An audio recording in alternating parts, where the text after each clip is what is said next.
She smiled when I shared good news. She said all the right things. She congratulated me, hugged me, told me I deserved it. But somehow, every time something good happened in my life, I walked away from her feeling strangely smaller. The words sounded supportive, but the energy felt off. The smile looked right, but the warmth was missing. And that's when I had to face something deeply unsettling. Maybe what I had been calling support wasn't really support at all. Maybe it was jealousy, dressed up well enough that I didn't recognize it until it had already started hurting me. Before we get into this, tell me in the comments, have you ever found jealousy where you thought there was support?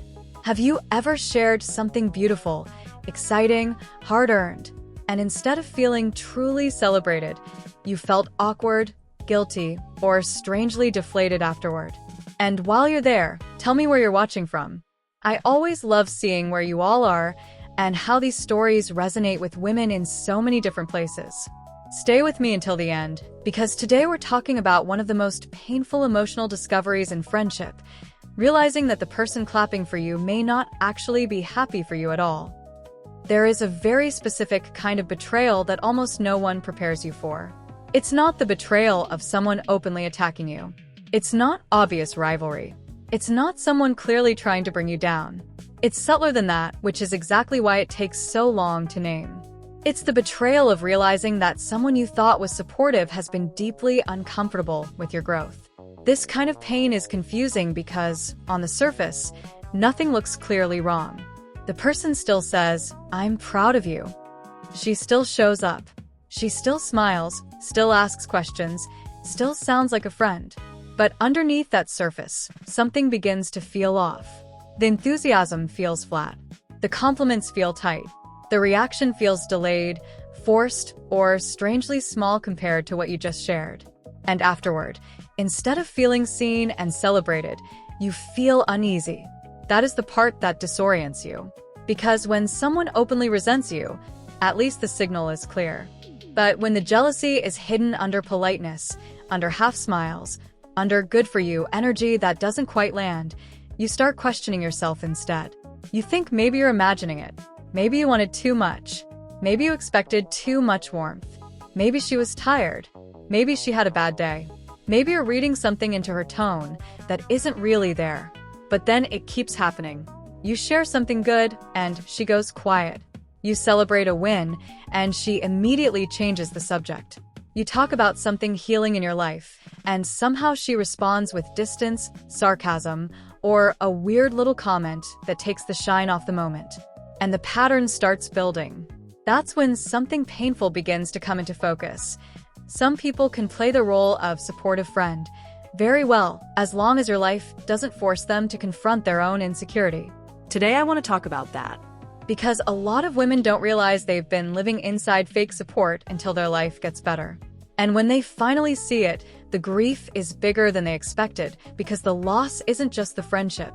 It's the loss of believing that someone's joy for you is real. Ow. Let's imagine Claire's story. Claire had a friend named Jenna. They had known each other for years. Jenna was the kind of friend who always seemed emotionally present.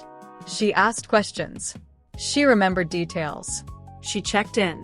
When Claire was going through hard things, Jenna was always there to listen. Breakups, career doubts, self-esteem struggles, family stress, body image issues, all of it. Claire told her everything. And because Jenna had been there during some of Claire's lowest moments, Claire truly believed she was safe with her. For a long time, that seemed true. Then Claire's life started changing. She got a new job, one that paid better, and finally felt aligned with who she was. She started taking care of herself more consistently, not in an obsessive way, but in a grounded, loving way. She stopped chasing emotionally unavailable men.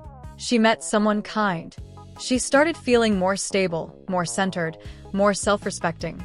She wasn't suddenly living some perfect fantasy life, but she was doing better. And for the first time in a long time, she was beginning to enjoy herself. Claire thought Jenna would be thrilled. And on the surface, Jenna did say the right things. When Claire got the job, Jenna said, "That's amazing. I'm so happy for you." When Claire talked about the new guy she was seeing, Jenna smiled and said, "That's cute." When Claire posted a picture looking especially confident and radiant, Jenna commented something supportive. But somehow, the feeling underneath those moments was never what Claire expected. When Claire shared the news about her promotion over dinner, Jenna's response felt oddly brief. She asked almost no follow-up questions. Instead, within seconds, she started talking about how burned out she was at work. When Claire mentioned how peaceful her new relationship felt, Jenna laughed and said, "Well, let's see how long that lasts." It was said lightly, almost like a joke, but it landed hard. Then the pattern got easier to see. Every time Claire was struggling, Jenna was warm, engaged, deeply present. If Claire was crying over a man, Jenna was available for hours. If Claire felt ugly, lost, rejected, or unsure of herself, Jenna became especially attentive. But when Claire was doing well, Jenna seemed to flatten out. Less interested, less emotionally open, less generous. And sometimes, instead of warmth, there were little comments. "Wow, somebody's thriving now. Must be nice." I mean, not everybody gets that lucky. "You've definitely changed." None of these comments were dramatic enough to confront on their own. That's what made them so slippery. But together, they created a strange emotional climate. Claire began noticing that every time she brought in good news, Jenna somehow found a way to make the moment feel smaller, heavier, or slightly uncomfortable. One night, Claire told Jenna that she was thinking about moving in with her boyfriend. Jenna smiled and said, "Wow, so you really got the full package, huh?" The words sounded light, but the tone carried something else, something brittle, something sharp. Claire felt it immediately, and that was the first moment she truly let herself think the thought she had been pushing away for months. What if she isn't actually happy for me? That thought hurt more than she expected, because if Jenna wasn't happy for her, then what had all that support really been? Now comes the deeper question. Why does this happen? Because hidden jealousy rarely looks like obvious hatred at first. More often, it shows up as emotional misalignment. A person says one thing, but their energy says another. Their words sound supportive, but their response lacks warmth, generosity, curiosity, or real joy. And when that happens repeatedly, you begin to feel a split between what is being said and what is actually being communicated. That split is incredibly painful, because humans don't only respond to words. We respond to tone, timing, emotional presence, eye contact, enthusiasm, tension, withdrawal. We feel when someone's response doesn't match the moment. And when the mismatch happens often enough, we begin to sense that something underneath the surface isn't right. In Claire's case, Jenna may not have consciously said to herself, "I hate that her life is getting better." It may have been more complicated than that. But complexity doesn't erase impact. Sometimes a woman can tolerate your pain much more easily than your success because your pain made her feel secure in comparison. Your struggle made her feel more grounded, more needed, more advanced, more in control. Your insecurity did not threaten her. Your healing does.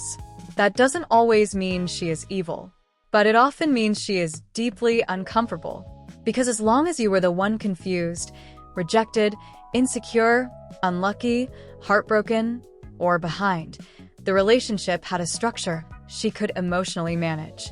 She knew who she was in contrast to you. She knew how to show up. She knew what role she played. But the moment your life starts softening in a good way, the moment you start glowing, receiving, stabilizing, choosing better, standing taller, suddenly the comparison shifts. Now she has to deal with your confidence, your beauty, your peace, your wins, your emotional progress, your new standards.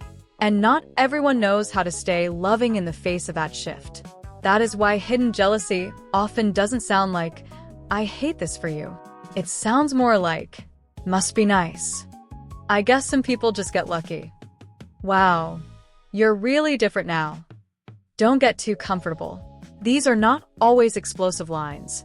Sometimes they are soft, almost casual, but they carry a very specific emotional message. Your joy is making me uncomfortable. And that's what makes this so hard to grieve. Because you don't lose the person in one obvious moment. You lose the illusion that their support was pure. You realize that what you thought was celebration may actually have been tolerance, as long as your life stayed non-threatening. That is devastating, because support feels sacred. When you think someone is rooting for you, you relax around them. You bring them your wins. You let them witness your becoming. So when jealousy starts leaking through that support, it doesn't just hurt. It destabilizes trust itself. And here is the hardest truth. Some people know how to sit with your pain because your pain makes them feel emotionally safe. But they do not know how to sit with your joy if your joy exposes something unresolved inside them. That doesn't mean your joy is the problem. It means their insecurity is finally being activated by your growth. And if they are not mature enough to face that, your happiness may start getting met with colder energy, subtle tension, or comments that quietly puncture the moment. Not enough to openly accuse, just enough to leave you feeling deflated. That is not in your imagination. That is emotional in formation. And now we get to the part that hurts the most, what this does inside you. Because finding jealousy where you thought there was support doesn't just change how you see the other person. It changes how safe you feel bringing your joy into the world. Claire didn't just feel disappointed. She started feeling guarded. She stopped sharing things the same way. She hesitated before sending good news. She thought twice before posting something she felt proud of. She downplayed her happiness before talking to Jenna. She softened her excitement, dimmed her voice, made herself smaller inside her own joy. And that's where the deepest damage happens. Because now your growth is no longer just yours. It becomes something you have to emotionally manage around other people. Instead of freely enjoying what is good, you start anticipating the weird reaction. The flat smile, the strange comment, the quick subject change, the energy drop, the invisible resistance. That does something to a woman. It teaches her to mistrust celebration. It makes her feel guilty for receiving. It makes her wonder whether being visibly happy is somehow inconsiderate. It pushes her to edit herself, so she doesn't activate someone else's discomfort. Claire began noticing how often she left conversations with Jenna feeling strangely heavy after sharing something good. She would replay Jenna's words later and think, why did that feel bad? She didn't say anything that terrible, but her body knew. Her body knew the warmth wasn't real. Her body knew the smile didn't reach the emotional truth of the moment. And that's what women are taught to override all the time. We are taught to trust the script over the energy, the words over the tone, the appearance of support over the lived feeling of being unsupported. But your body is often telling the truth long before your mind is ready to name it. You notice that you feel less free around that person. You notice that your wins somehow shrink in her presence. You notice that your confidence gets quieter. You notice that part of you starts missing the old version of yourself that didn't make anyone uncomfortable. That's heartbreaking, because you should never have to become dimmer in order to make your joys socially acceptable.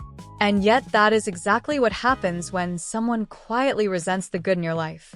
You begin trying not to trigger their discomfort.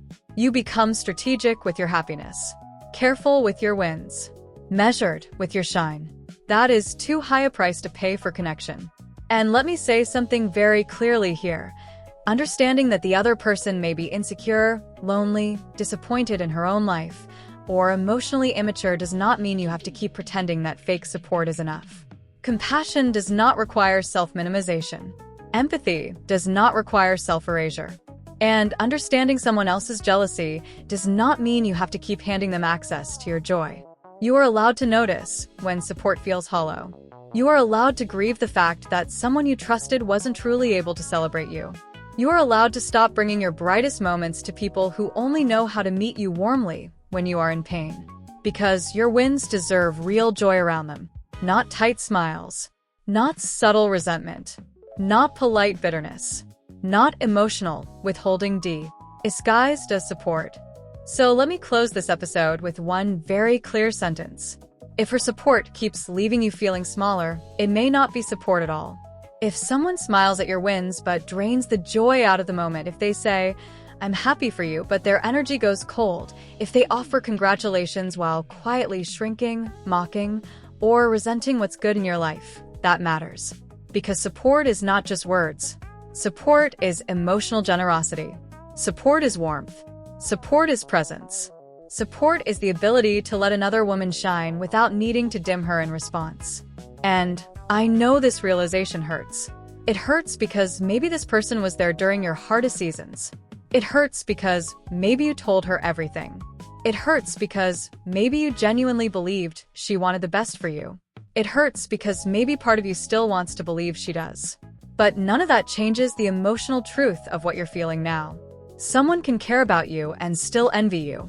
Someone can love parts of you and still resent what your growth stirs up in them. Someone can play the role of supportive friend and still be unable to truly celebrate your joy. That is painful, but it is also clarifying. Because once you see that clearly, you stop begging fake support to feel real. You stop handing your softest, brightest moments to people who cannot hold them without contamination. You stop interpreting your discomfort as overreaction and start reading it as information. And maybe the deepest grief in all of this is not losing the friendship exactly as it was. Maybe it is losing the illusion that you were being fully celebrated by someone you trusted. Maybe it is realizing that the applause had limits. Maybe it is understanding that her support worked best when your life was still small enough not to threaten her. But your life is not supposed to stay small to keep other people comfortable. You are allowed to grow. You are allowed to glow. You are allowed to receive good things without apologizing for them. And you are allowed to protect your joy from people who consistently meet it with subtle resentment. Because not every smile is support. Not every "I'm proud of you" is emotionally honest. And not every woman standing beside you is happy to see you rise. Once you know that, you start choosing more carefully where you bring your joy. And that is not bitterness. That is wisdom. Now I really want to hear from you. Tell me in the comments. When did you first realize that what looked like support was actually something else? Was it a promotion? A relationship? A glow-up? A move? A healing season? A moment when your life got better and someone close to you felt strangely off? Share your story, because your experience might help another woman recognize a kind of pain she still hasn't been able to name. And if this episode spoke to you, like the video, share it with someone who needs to hear it, and subscribe to the channel so you don't miss the next one.